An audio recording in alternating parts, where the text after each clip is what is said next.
Hello प्यारे बच्चों, आशा करती हूँ आप सब स्वस्थ हैं। और ये है आपकी English worksheet number 25 schedule to be done on 4 सितंबर 2021 for class 10th students. Today's worksheet is based on your poem fire and ice. आप इससे रिलेटेड बहुत सारी और भी वर्कशीट्स कर चुके हैं। आज आपको इस एक बार दोबारा पोएम को बताया जा रहा है और उसके साथ साथ आप क्वेश्चन पोएम को पढ़ेंगे, उसके साथ एक आपको लिटरेरी डिवाइस एंजेममेंट के बारे में बताया जा रहा है। और छोटे छोटे दो क्वेश्चन हैं, बहुत ही अच्छी, बहुत ही इंटरेस्टिंग आपकी पोएम है और बहुत कुछ सिखाती है। रॉबर्ट फ्रॉस्ट एक ऐसे पोएट हैं जो नेचर का एग्जाम्पल, नेचर से आपको एक ऐसी बात समझा देते हैं, ऐसी डीप अंडरस्टैंडिंग की बात देते हैं कि जिससे हम अपने लाइफ के गाइडिंग प्रिंसिपल्स बना सकते हैं। सम से the world will end in fire. कुछ लोग कहते हैं कि वर्ड जो है फायर में एंड हो जाएगा, फायर से ख़त्म हो जाएगा, डिस्ट्रॉय हो जाएगा। सम से इन आइस। कुछ लोग कहते हैं कि आइस से, यहाँ आइस का मतलब बर्फ़ नहीं, यहाँ आइस का मतलब आगे आप देखेंगे ये सिंबल है हेट्रेड का, कि जो नफ़रत है, अगर हम नफ़रत करेंगे, एक दूसरे से इंडिफरेंट रहेंगे, इनसेंसिटिव हो जाएंगे, तो भी हम सब कुछ नष्ट कर देंगे, ह्यूमैनिटी डिस्ट्रॉय हो जाएगी। From what I have tested of desire I hold with those who favour fire. यहाँ डिज़ायर फायर को सिम्बलाइज कर रही है और उसी से राइम कर रही है। तो देखिए वो क्या कह रहे हैं कि मैं तो डिज़ायर, जो मैंने डिज़ायर को टेस्ट किया कि डिज़ायर कभी ख़त्म नहीं होती, वो आगे आगे बढ़ती चली जाती है, वो ग्रीड ख़त्म नहीं होती। तो जो फायर जैसे आग बढ़ती चली जाती है, इस तरह से डिज़ायर्स बढ़ते चले जाते हैं, एंडलेस हैं। अगर हमारी डिज़ायर्स एंडलेस होंगी, उस पर कंट्रोल नहीं होगा, तो भी हम सब कुछ ख़त्म कर देंगे। But if had to perish twice, लेकिन अगर वर्ड को दो बार नष्ट होना हुआ, दो बार वो नष्ट हुआ, तो क्या होगा? I think I know enough of hate to say that for destruction ice is also great and would suffice. Suffice मतलब सफिशेंट। यहाँ आइस से राइम करने के लिए सफाइस वर्ड यूज़ किया है। वो कहने हैं अगर दो बार होना हुआ तो आइस से भी वो क्या हो जाएगा? डिस्ट्रॉय हो जाएगा। आइस बेटा, यहाँ पर आइस है हेटरेड, घृणा, नफ़रत, जो अगर डेवलप कर ली तो हमारा जो ह्यूमन नेचर है, वो जो नेचुरल नेचर है, वो बदल जाएगा। और हम आपस में ही एक दूसरे को अगर परेशान करेंगे, एक दूसरे से फाइट करेंगे, तो ह्यूमैनिटी डिस्ट्रॉय हो जाएगी। इसके बाद देखिए हमारा जो लिटरेरी डिवाइस दिया है एंजेममेंट। एंजेममेंट होता क्या है? Running over of a sentence और phrase from one poetic line to the next without terminal punctuation. बेटा टर्मिनल पंचुएशन मार्क क्या है? Comma, full stop, inverted comma, ये सारे पंचुएशन है, एक्सक्लेमेटरी मार्क। तो यहाँ पर कॉमा का भी यूज़ नहीं किया गया, शॉर्ट पॉज भी नहीं लिया गया।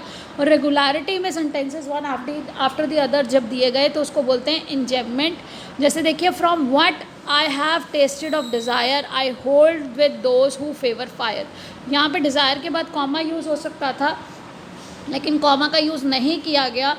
For destruction eyes is also great. यहाँ पर कॉमा, एक सेंटेंस ख़त्म होने पर दूसरा स्टार्ट हो रहा है तो कॉमा का यूज़ कर सकते हैं, लेकिन वो नहीं किया गया क्योंकि यहाँ कौन सा लिटरेरी डिवाइस यूज़ किया गया? Enjambment, continuity.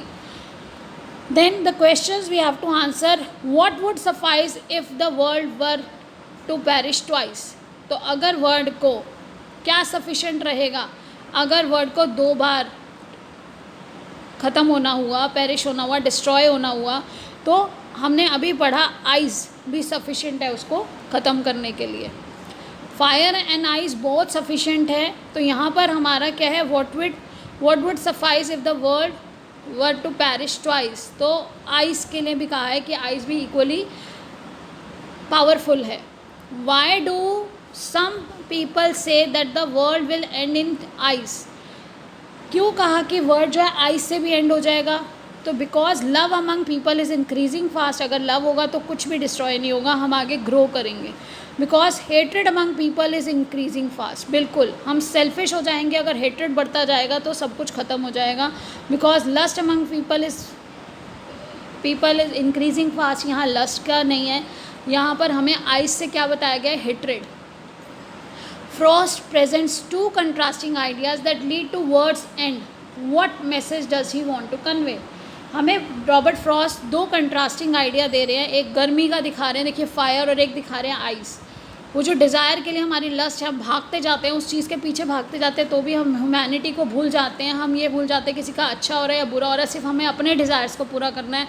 तो भी हम ह्यूमैनिटी को डिस्ट्रॉय कर देंगे, अपनी इंसानियत को ख़त्म करेंगे। और अगर हम हेट्रेड को फॉलो करने लगे, कि हम नफ़रत करने लगे, तो अगर मानव से नफ़रत करेगा तो क्या होगा, तब भी ये जो वर्ड है वो ख़त्म हो जाएगा। The poet wants to convey that the world will come to an end with by fire or by ice.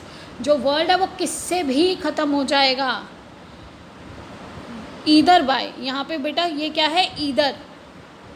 आपको अगर स्पेलिंग ना पता चले, ईदर या तो वो फायर से ख़त्म हो जाएगा, या और ईदर के साथ हमेशा और चलता है, either by fire or by ice. Here ice stands for hatred. यहाँ पर क्या है, आइस स्टैंड करती है हेट्रेड के लिए, और फायर स्टैंड्स फॉर डिज़ायर। और फायर किसके लिए स्टैंड करती है, डिज़ायर के लिए। एंड वी मस्ट, इसके बाद क्या आएगा, we must love each other we must love each other, ये हमें मैसेज दिया गया है। नेक्स्ट देखिए, if it had to perish twice, अगर इसको 2 बार नष्ट होना हुआ तो give reasons for the poet prediction about world's and.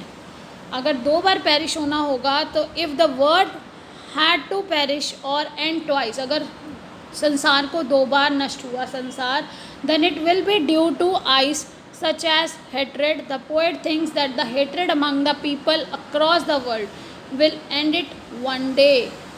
यानी कि अगर ये दूसरी बार हुआ तो एक बार तो डिज़ायर्स, एक बार हमारी लड़ाई, हमारी गर्मी, हमारे डिज़ायर्स, एंडलेस डिज़ायर्स की वजह से एंड हो जाएगा।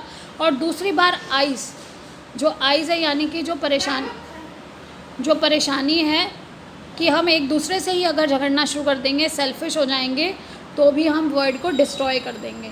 तो आई होप आपको अच्छे से समझ आ गया होगा, अच्छे से इसको करिएगा। कोविड अप्रोप्रिएट बिहेवियर आपको हमेशा फॉलो करना है। Keep learning and enjoying, stay blessed and healthy. Thank you, have a nice day.